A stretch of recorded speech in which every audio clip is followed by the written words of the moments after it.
Welcome to Neighbors and Friends, a timely discussion of education and learning in our community. Today we have 4 recent graduates of Columbia High School in Maplewood, South Orange, all of whom are back from their first years at college.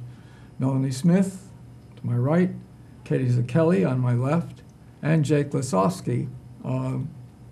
In the colleges that they're representing, Jake is not with Mizzou, he's with the University of Missouri, where he's studying broadcast journalism. Katie is at Lock Haven State College in Pennsylvania, which is part of the Pennsylvania State University system, and Melanie goes to Allegheny College in Meadville, Pennsylvania. We are very happy to have them here, and we're going to be talking about what shortcomings they felt they had or what strengths they felt they had when they first landed on campus. Melanie, you want to start? Sure. I definitely had a lot of anxiety and fear about going to college, and I think that the hardest thing for me was just overcoming that itself. I found that the second I got to school, everyone was really welcoming and just everyone was in the same boat, and everyone's afraid just as you are. And I actually found that I was more prepared than a lot of my friends in the end, or I felt that way at least. The transition was actually a lot smoother than I thought it would be. Everyone's out to meet people and out to make friends, and teachers are really open and How quickly were you able to get involved in student activities, for instance, besides just going to class? Pretty much immediately. What did you get involved in first? First, I got involved in the music department because I play piano and clarinet, and I have pretty much all of my life. So I knew that if I kept up one of my passions, I would be able to ground myself better. So I had already met the head of the music department when I had visited, so that helped a lot. Mm-hmm. And so within a few days, I had piano lined up, and I was in the band program. Congratulations, that's terrific. Katie, what about you? What was your first reaction to Lock Haven when you got there? I was pretty excited about it. I didn't overthink going to college that much. I played lacrosse at Lock Haven, so in the back of my head I had, I already have this group of girls to go to and a coach that I can, will be my mentor for 4 years. So I wasn't too nervous, but once I got there, I slowly... There's nothing like teammates to help you adjust to a new situation. Yeah, because I have, there was the seniors that had already gone through everything and the juniors and sophomores, and they were so welcoming, and, now some of my best friends, and it's awesome. You had that miserable record last year, though, didn't you? What was it again? 16-3. 16-3. Oh, boy. Look out for the threes next year. I wouldn't want to meet you on the field again. Jake, what about you? What was your first reaction when you got to Columbia? That's Columbia, Missouri, folks, not the University of... I realized there's a lot to do to fill your time. I got involved with the student radio and television stations because I'm majoring in journalism. And aside from classes, there's a bunch of things to do. As I said, the TV and radio station. And then I also joined a freshman interest group, which was journalism-based, and that helped me, I guess, adapt easier, and it helped the transition a lot more. In the interest of full disclosure, I would tell you that I was a journalism major in college as well, and I did the same thing. I thought it was a really good thing to do, to jump in with both feet on whatever your interest happens to be, and mine, I was lucky. I knew that in the 7th grade I was going to work with words. Didn't know how, hadn't a clue, but that's what I ended up doing, and that's what I'm doing today, funny enough. Katie, what kind of school reaction did you have, and did you think your preparation in high school was adequate for the courses that you took? I think so. My major is business, and because I knew in high school that I wanted to get into business, I took the business finance classes here with Miss Hannon, I believe. And I think Columbia has the classes and prepared me well. And I think my freshman classes, most of them were general education classes. And I did well my freshman year. Good, congratulations. Not everybody does. Yeah. Melanie, what did you find about the academic community at Allegheny? I know it's a pretty demanding program. I mentioned before that my two sisters-in-law both graduated from Allegheny and married brothers of mine, much to their chagrin. The girls, not my brothers. Tell me about it. I actually found that I was very well prepared academically. I don't think I ever found myself feeling too overwhelmed the way that you often hear you will be from high school teachers. I know a lot of teachers told classes I was in often that we would find ourselves piled up with more work that we can manage. And of course that happens in college, but I think that overall, just with the different classes that I took and the level of competition at Columbia, that I was fine at Allegheny. Well, you and Jake were both AP students, and I think that that program helps to prepare you a little bit better for the kind of rigor that you're going to find in college-level classes. You're pursuing multiple interests sort of at the same time, aren't you? Can you Yeah. tell me about those? A lot of the classes that I've taken so far have been in the social sciences, but I'm not sure what my major will be yet. So I think I'm most interested in psychology and political science. But Allegheny actually has a program where we don't have to declare our major until the end of sophomore year. So that's really good for me. And I think Columbia prepared me for that as well, because I took classes in everything I was interested in. We had so much that we offered. Jake, what do you think? I think the only problem I had to do with organizational skills with my time, probably. I think the classes they offer here prepared me well academically, but I don't think I was ready to organize my time as much as I needed to.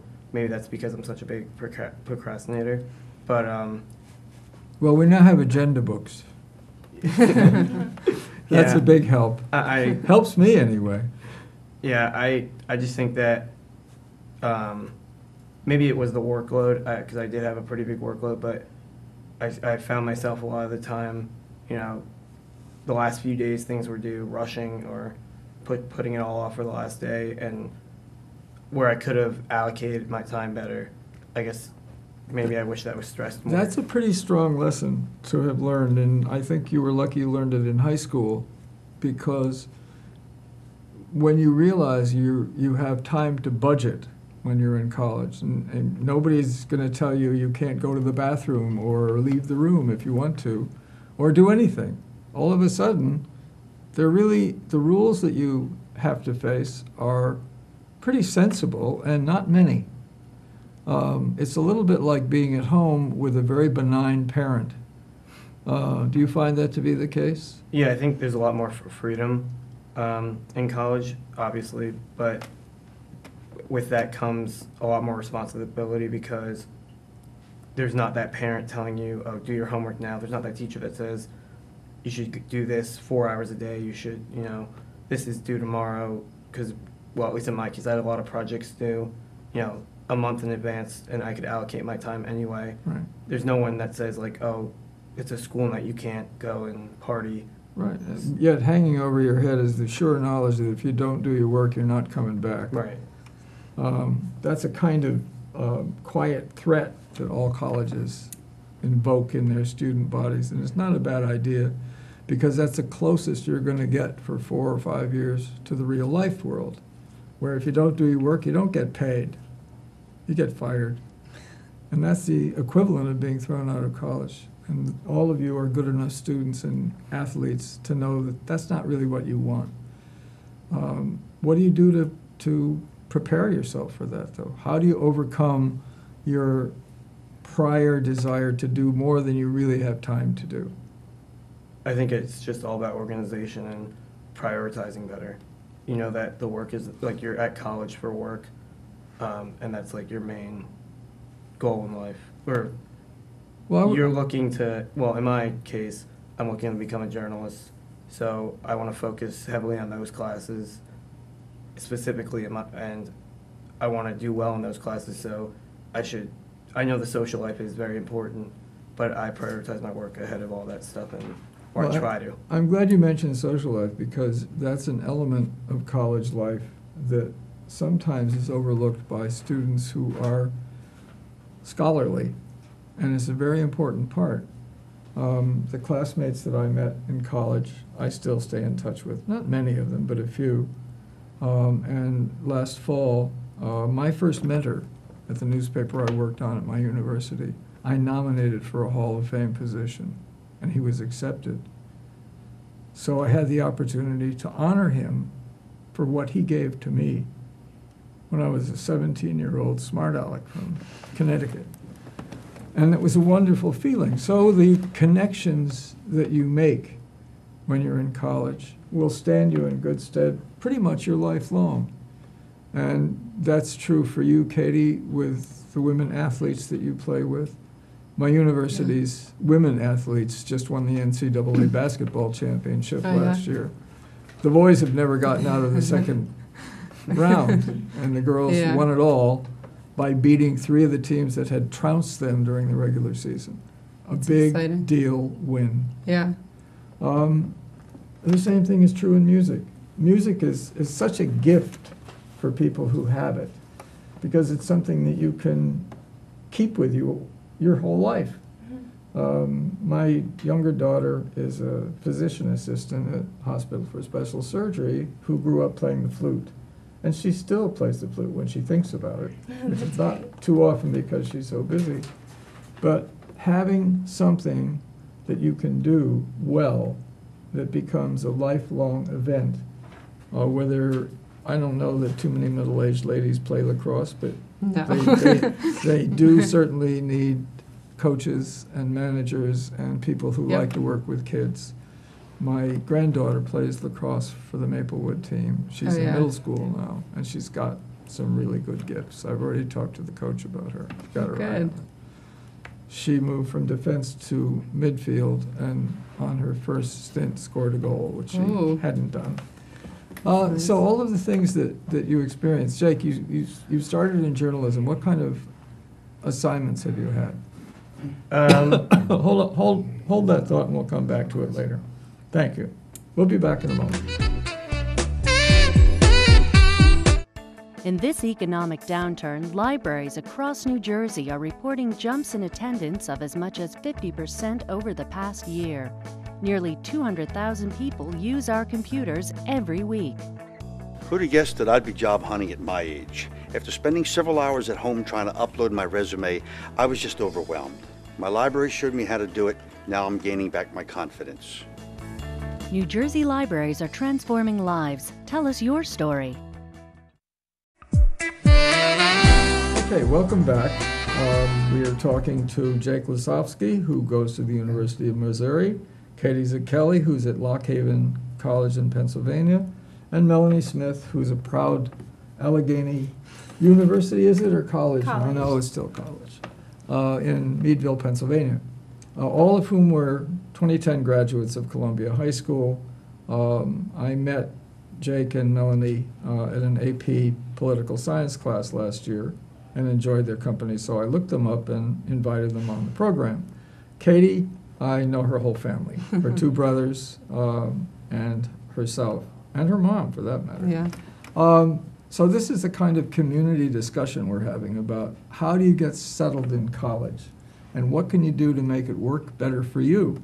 You're all 3 going to be sophomores next year. That's a critical year for all college students. It was for me, it is for everybody.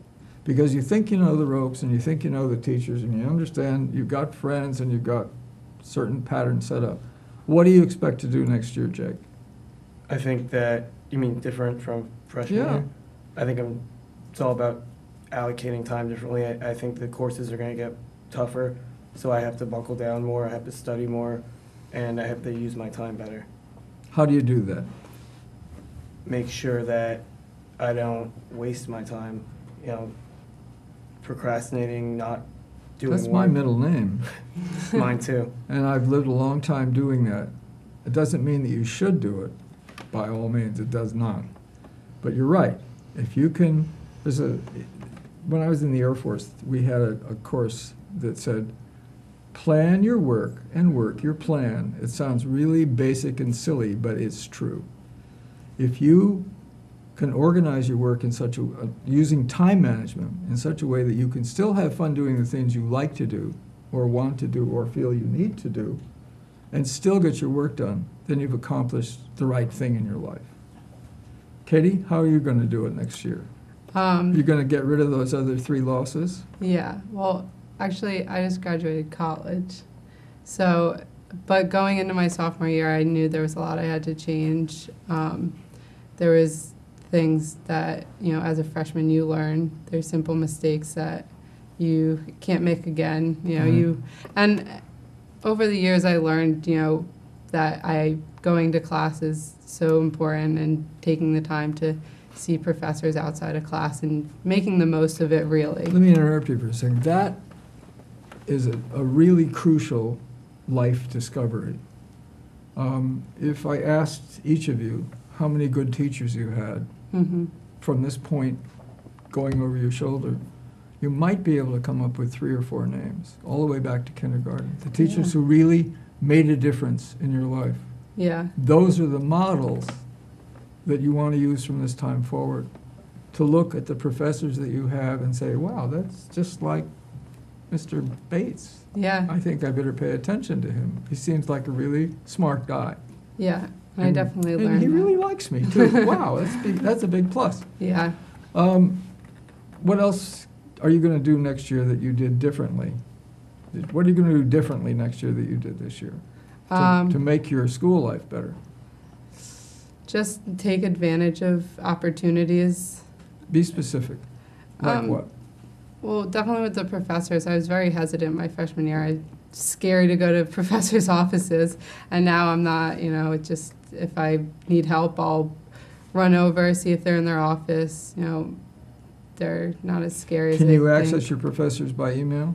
Yes. Yeah. That's a big help, isn't it? Yeah, and some of them even prefer if you call them, and you know. What? They'll let you know. On the phone? Yeah. Wow. It's scary, but... They don't have a life as doctors, that's for sure. What about you, Melanie? I think I just have to be sure not to try to coast or to get too comfortable because of my first year success, because every class is its own situation, Right. and I took mostly 100 levels this year just because there are prerequisites for more advanced classes, so I know it's going to get tougher. But I think I'm going to try to keep in touch with the professors I have had, because some of them are the professors for my next year's classes, Right. and they're all connected, so just making sure I stay connected and stay Well, grounded. you're also in a situation which is pretty interdisciplinary at this point, although there are relationships between political science and psychology. As we mentioned before the program began, probably clinical psychology, if you're working with politicians, would be a good plan. I said that jokingly, but maybe it's not so funny. What changes do you think you need to make, or you might want to make, as far as your social life is concerned in college? I think that, at least for first semester, a lot of my core group of friends were just from my hall, because that's the safe way to go. I know that's true for a lot of freshmen, that you meet the people who are around you, and I know definitely second semester, now a lot of my friends are just involved in a bunch of different things, and they live in different places, so I guess socially I'll just continue to expand and not just stay tethered to my one group, because there are a lot of other people. That's a good idea. I mean, the other thing that you can do if you're interested in political science is to be more political. Mm-hmm. Now, what do I mean by that? Get involved in things that you maybe don't think you want to get involved in, Yeah. just to see what it's like. Mm-hmm. One of the things that you can do is to get involved in class politics. For you, that would be a real stretch, but I think it would be a good idea, simply to find out how politics works from the inside. Mm-hmm. Jake, what could you add to that? I think at Mizzou there's over 32,000 kids, which is a big change from here, obviously. And I wanted to make my social life maybe like a smaller campus kind of thing, So I had the freshman interest group composed of my floor, which helped me make a lot of friends throughout the halls.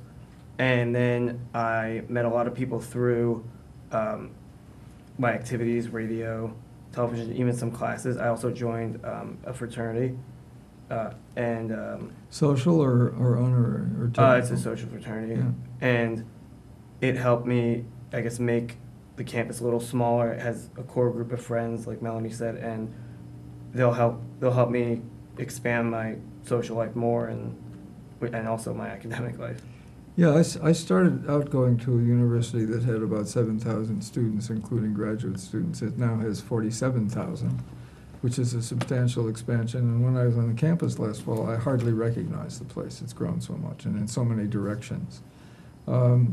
It was also a segregated all-male military college when I went there, and that certainly has changed because there's all kinds of people there from everywhere in the world, and the predominant student body is female. And it certainly was not the case when I was there, much to my chagrin. Allegheny was an all-girls school at one time, was it not? I think originally. Yeah, I think when my sisters-in-law went there it was, but it's co-ed now, right? Yes. Yeah. All three of you go to co-ed colleges, Yeah. right? Yeah. Well, there are not very many single-gender colleges left. The Ivy League women's colleges are all co-ed now. I don't think there are any exceptions, although Wellesley went kicking and screaming, but eventually bowed to that. Sophomore year is a challenge. Jake's suggestion of time management and paying attention to the higher level classes that you're going to be taking and not simply repeat the methods that you used during your freshman year. And I'm understanding that all three of you did pretty well as far as grades were concerned your first year. I don't see any reason why that should change in your sophomore year because you're serious students and you have serious interests. And that's really the key lesson for getting along in college. And the little couplet that I quoted a few minutes ago, planning your work and working your plan, will solve those problems for you. If you have the equivalent of an agenda book, and you put your assignments in the book and you check them off when they're done, and you know what's coming up 2, 3, 4 weeks from now as far as term papers and things like that are concerned, you're not going to get behind unless you get sick, in which case you can get exceptions or extensions on the things that you need to do. That's another thing. As a former EMT, I would tell you, if you get sick, don't quit working. Just quit going to class.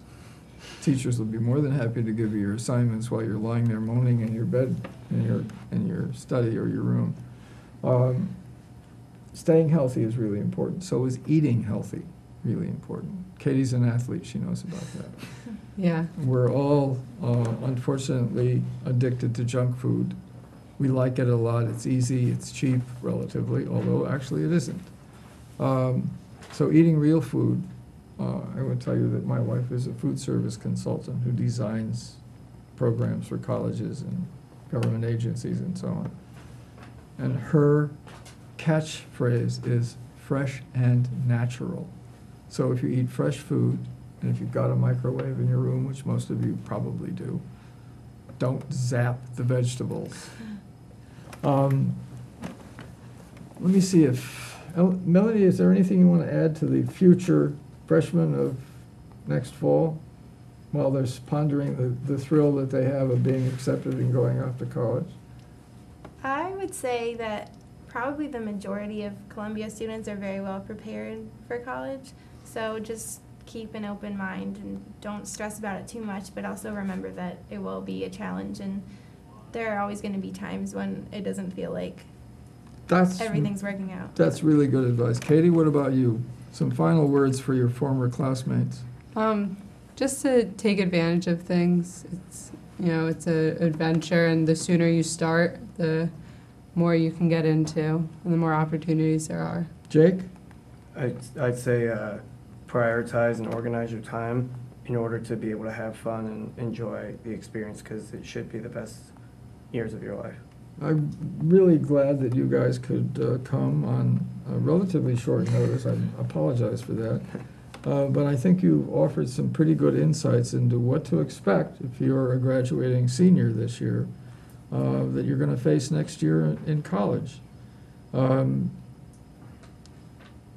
That's it for this show, and I hope that those of you who have been watching these very bright young people will come back and see us again the next time.